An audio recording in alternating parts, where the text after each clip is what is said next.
This week has provided some interesting lessons in finances. And I'm not talking about GameStop or what's happening on Wall Street.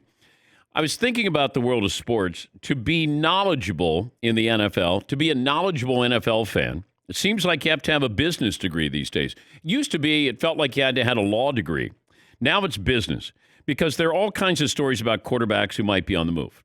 The problem with a lot of these trade rumors is the following caveat. The cap situation makes this next to impossible. Then the insiders start throwing around terms like dead cap money and June 1 designation. So good luck figuring that out. Deshaun Watson doesn't want to be a Texan. That doesn't mean that his contract will allow him to be traded. I don't know why the Packers would want to move on from Aaron Rodgers, but if they do, how would they work out the money? How about Carson Wentz in Philadelphia? Matt Ryan in Atlanta? Now, we love to have football conversations, but there's a lot more going on.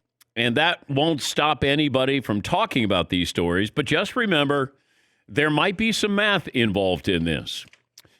Phone calls are always welcome, 877-3DP-SHOW. Email address, dp@danpatrick.com. Twitter handle, @DP-SHOW.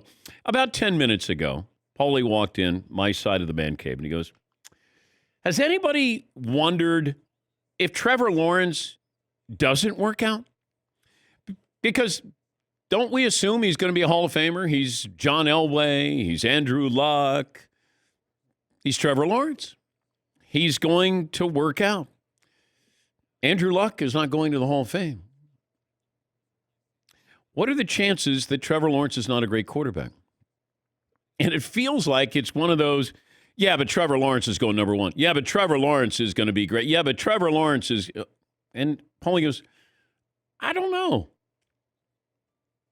Like, what are the chances that he's not a great what if he's just a good quarterback? Is that good enough? He looks like a franchise quarterback, right? Hey, he got it all.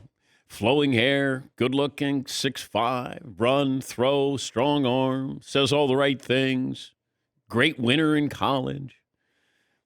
And then I wondered, a lot of the success that we attach to these quarterbacks is predicated on who's there, what's the infrastructure there. How good is your head coach in developing a young quarterback? Who's your offensive coordinator? What's your offensive line look like? Who are your weapons here? I still maintain if Patrick Mahomes was on Jacksonville, there would be a curiosity factor where we would go, he's really entertaining. But he's not changing the fortunes of the Jaguars by himself because you have to have pieces in place. But you see what happens when you have a head coach, very brilliant offensive-minded head coach in Kansas City. You have unbelievable weapons. You have a very good offensive line. That helps. You know, Deshaun Watson might be as talented as Patrick Mahomes. We may never find that out. But if I gave him, Travis Kelce and Tyreek Hill, okay. And I give him Andy Reid. I mean, they took away DeAndre Hopkins from him. And he had an unbelievable season for a team that won 4 games. But that's why you see quarterbacks who have success and you have quarterbacks who fail. And it's a very fine line with some of these quarterbacks. I don't know if Urban Meyer is going to develop Trevor Lawrence. Paulie and I also had this discussion prior to the start of the show.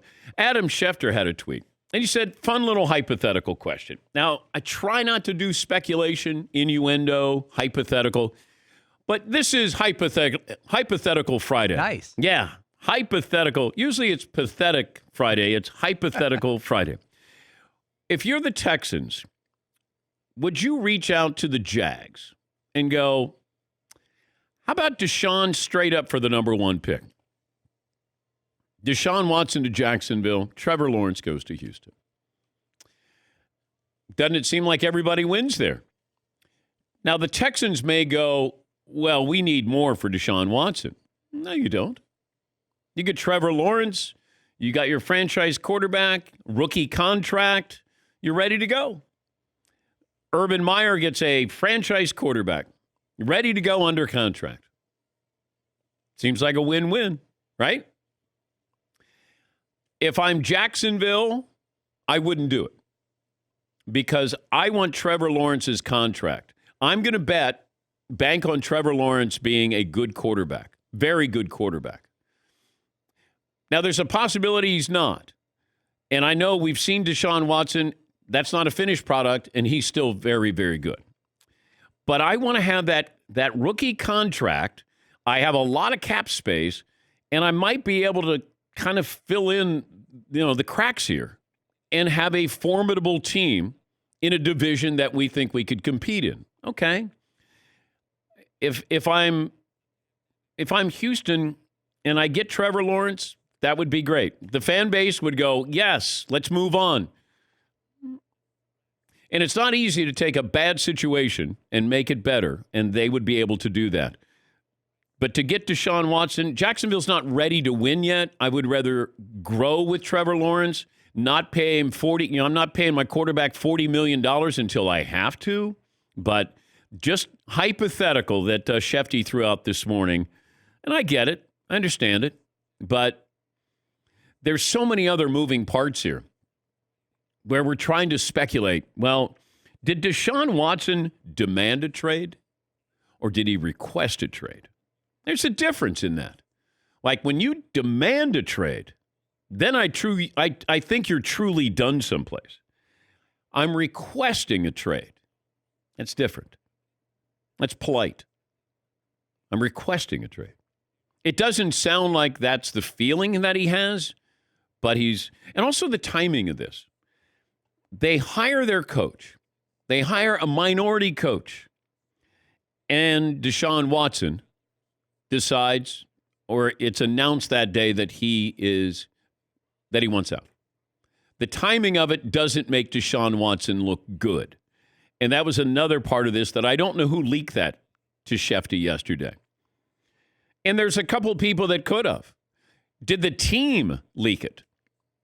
Did the team leak it to say to Sean, we're going to put a little pressure on you here. You got a minority coach. You wanted a minority coach. It wasn't Eric Bieniemy, but now you want to leave? So I don't know. I was curious about that yesterday. But just the timing of the announcement yesterday I thought was really, really interesting. But we'll talk to Albert Breer about this and some of these other situations. I was trying to do some homework last night, talking to sources about Aaron Rodgers, and everything I kept getting back was they would be crazy to trade him. It sounds like he wanted to tweak them a little bit. One source said, I'm going to guess Aaron there's a message in there somewhere. The question is, it's almost like you're trying to unscramble it and then go, okay, what exactly does he want?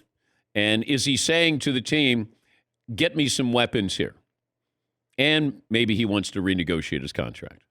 But the Jared Goff situation, that one it felt like was more fluid from what I was told last night. That Les Snead, the Rams GM, could have said a variety of things about Jared Goff in that situation when he said he's a Ram for now. I think Sean McVay had similar language about Jared Goff. He's a Ram for now. How many other teams paying their quarterback $30, $35, $40 million a year say he's a blank for now? Probably not many, but with Jared Goff, he's a Ram for now. I don't know how you can trade for him.